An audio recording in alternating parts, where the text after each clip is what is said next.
My name is Sina Tsegazeab, an Eritrean born Ugandan entrepreneur.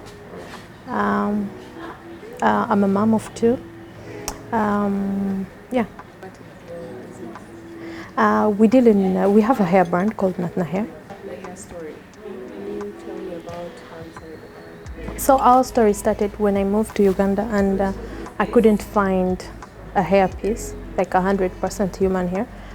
I looked around, I see people really love hair, but by that time there wasn't a quality hair, and that's how I decided to start. And I felt like there would be so many people who would love to have a good quality luxury hair. So that's how all the idea came, and the rest is history. Okay, let's first stay in the history though. What do you remember most specifically about starting the brand? Is there that moment where you were like, I'm taking the leap, I'm picking a name, I'm opening this business? Is there one moment that you can remember? Yes. I remember the first moment that when we decided to open.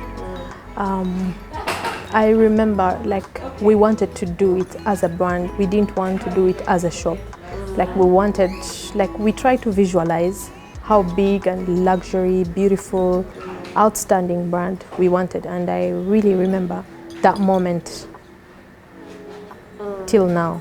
What was it? Where were you? Were you in your living room? Were you? I want that entire picture. Just like take us there with you. Okay, it was like a process, it was like a process. Today you're trying to visualize something. How is it supposed to be as a brand? Like which marketing techniques are we supposed to use in order to stand out? Like colors, like all these things. My office used to be at home, so probably there. Tell me. Probably there at home, like discussing, most especially when we wanted to pick a name that was like, how, and there should be a story attached to the name because we will be big in some time and there should be a meaning. We don't want to pick a name. So I remember all this process till today, and yeah, Okay. it's beautiful. Okay. Beauty is a very competitive industry, and now, there's been a whole boom of, other wig companies and whatnot. What strategies, one or two, have you applied to make sure that you are set aside from the crowd? We always try to, branding is more of feeling. It's like something that is go beyond packing. It's something that go beyond the beauty. So we always try to focus on giving a quality. Like when we are saying it's 100% human hair, we make sure it's like a top-notch quality. So this is how we set apart from the market.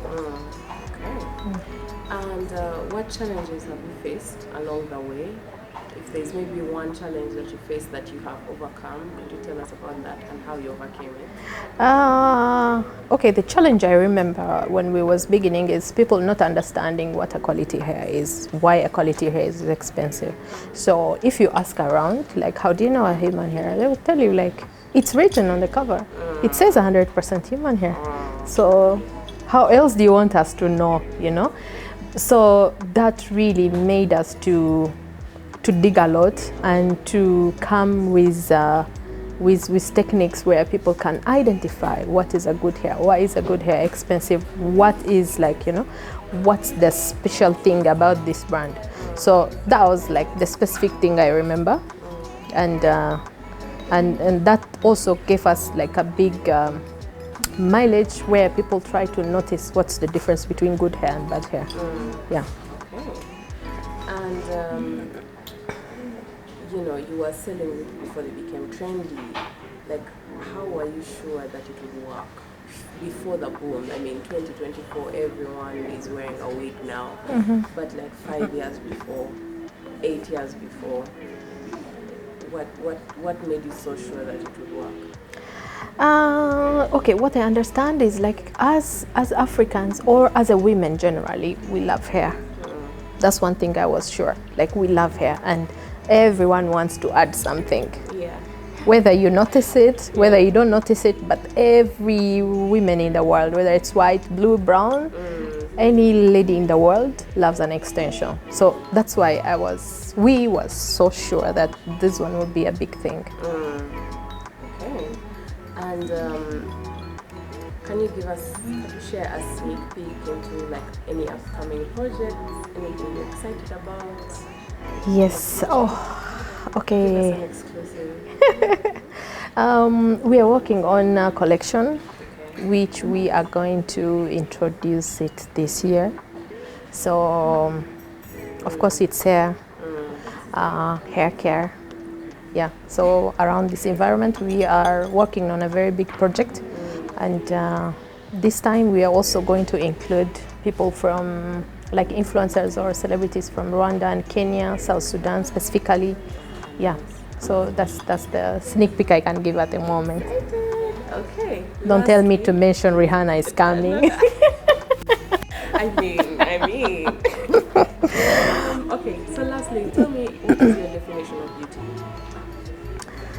beauty? Beauty to me is like knowing what works for you and knowing what doesn't work for you, because everyone has a beauty, but it's like it's a sense of, I may say it's a sense of style, or it's a sense of like a signature look, whatever, but then knowing what works for you is a beauty for me.